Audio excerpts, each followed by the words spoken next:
In San Marcos are fighting SDG&E's plan to add more power lines into their neighborhood, like this you see behind me here. The utility says more lines are needed to keep up with the population growth. Our 10 News reporter Rachel Bianco is live with the alternative neighbors are trying to push right now. Rachel. Steve, we're just up the hill from San Marcos High School. You can see how close the power lines are to some of the homes in this neighborhood. SDG&E says more lines are needed to keep up with demand, but people who live here say there are other solutions.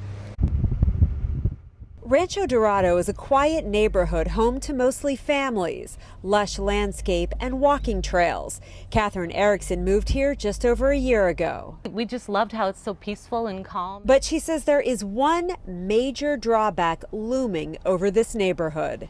Our concerns are that the CPUC is going to just go ahead and rubber stamp this without really looking at the project. She's talking about an SDG&E project that tentatively has the okay from the California Public Utilities Commission. I was very concerned with the dynamite blasting that they intend to do, with the helicopter stringing of the power lines, with the increased fire risk. The project includes rebuilding, replacing, and adding nearly 3 miles of new lines through Rancho Dorado and San Elijo Hills. I moved in 2001 to that.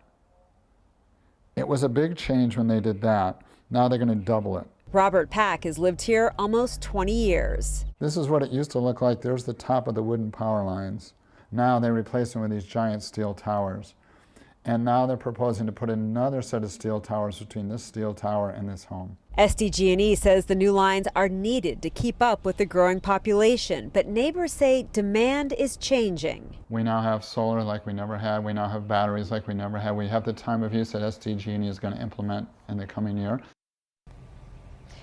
SDG&E says underground lines are not an option in this case because of the cost, and that cost would be passed on to customers. Neighbors here are hoping to get the support of the City Council next week. The public comment period runs out on this issue at the end of the month. Reporting live in San Marcos, Rachel Bianco, 10 News. Thank you.